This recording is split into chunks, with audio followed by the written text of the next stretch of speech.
যিটো অপকৰ্ম 20টা বছৰৰ অপকৰ্ম বিহপুৰীয়াৰ যি ৰাইজৰ ওচৰত যি অপকৰ্ম কৰিলে এই অপকৰ্মৰ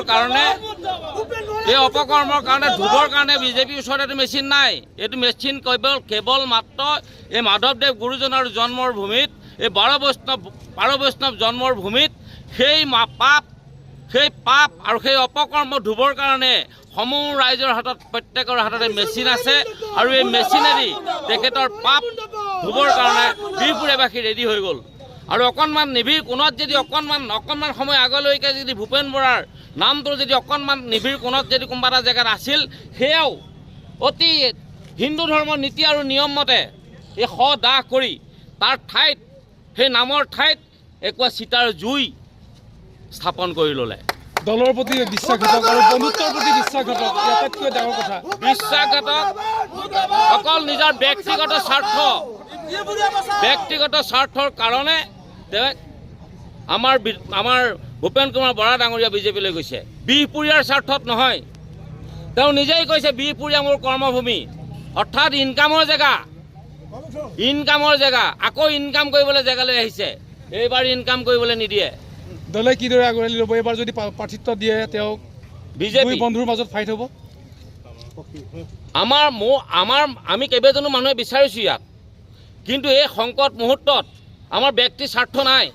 কেৱল দলৰ স্বাৰ্থত আমি ভূপেন বৰাক ইয়াৰ পৰা চিৰ বিদায় দিবৰ কাৰণে, ৰাজনৈতিক জীৱন শেষ কৰিবলৈ কাৰণে আমি এক হৈ গ'লোঁ আৰু এইটো প্ৰত্যাহ্বান ল'বলৈ তেখেতক আমি নিমন্ত্ৰণ জনাইছোঁ। বিজেপি দলনিত পলা মেলা শব্দটো যিটো ক'লে, এই কংগ্ৰেছ দলৰ পৰা এদিন 20ৰ পৰা 22জন MLA একেলগে ওলাই গৈছিল।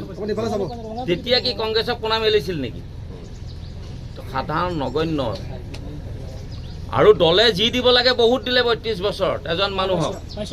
এই দলটোৱে 32টা বছৰত ইমানেই দিলে, যিটো কাৰণে আজি অসমৰ প্ৰত্যেকটো ৰাজীৱ ভৱনত এই মানুহজনৰ ফটোখন আছিল। আৰু আজি প্ৰত্যেকটো ৰাজীৱ ভৱনৰ পৰা ফটোখন নমাই আজি দাহ কৰিছে, অন্তৰৰ পৰা বিদায় দিছে।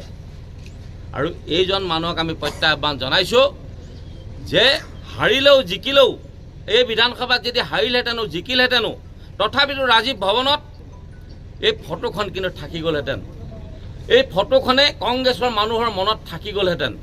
কিন্তু প্ৰত্যাহ্বান জনাইছোঁ, এই জনমত আৰু বাকী কেইটাত থকা দিনত বাজপাই ভৱনত তেওঁ ফটোখন লগক। তেওঁ যদি কলিজা আছে, বিদায় দিছোঁ। ইয়াত কংগ্ৰেছ SGP বিজেপি নাই, আমি বিহপুৰীয়াই বিদায় দিছোঁ।